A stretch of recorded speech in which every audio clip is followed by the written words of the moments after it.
மனச்சான்றின்படி தான் இதை பேசணும். இதில் வந்துட்டு ஊடகங்கள் எல்லாம் நீங்கள் இடத்துல யார் கூட நிற்கணுங்கிறது நீங்கள் முடிவெடுத்தா நிற்கணும்.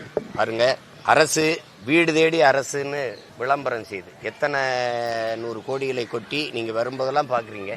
திரும்ப திரும்ப நான் சொல்கிறேன், இந்த திராவிட கட்சிகள் ஆட்சிகள் எப்போவுமே செய்தி அரசியல் தான் செய்யும். சேவை அரசியலோ செயல் அரசியலோ அவங்களுக்கு தெரியாது, செய்யவும் மாட்டார். இப்போவும் வீடு தேடி அரசுங்கிறாங்க. என் மக்கள் ரோடு தேடி வராங்க போராடுவதற்கு. ஏன்னா அவ்வளவு பிரச்சனை. சட்டசபையிலே மாண்புமிகு தமிழக முதல்வர் ஐயா ஸ்டாலின் அவர்கள் 3 ஆண்டுகளில் திராவிட மாடல் அரசு 1 லட்சம் போராட்டங்களுக்கு அனுமதி கொடுத்திருக்குங்கிறாங்க. இதுல பெருமை அடைய ஏதாவது இருக்கா?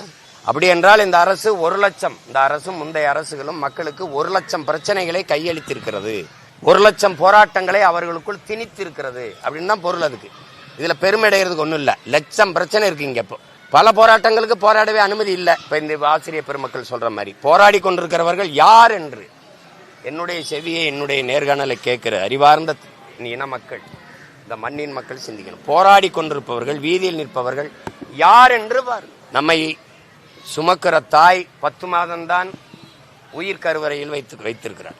ஆனால் ஆசிரியர் பெருமக்கள் பல ஆண்டுகள், 18-20 ஆண்டுகளுக்கு மேலே அறிவு கருவறையில் வச்சு நம்மை சுமக்கிறார். பெற்றோர்கள் இந்த உலகத்தை காட்டுகிறார்கள்.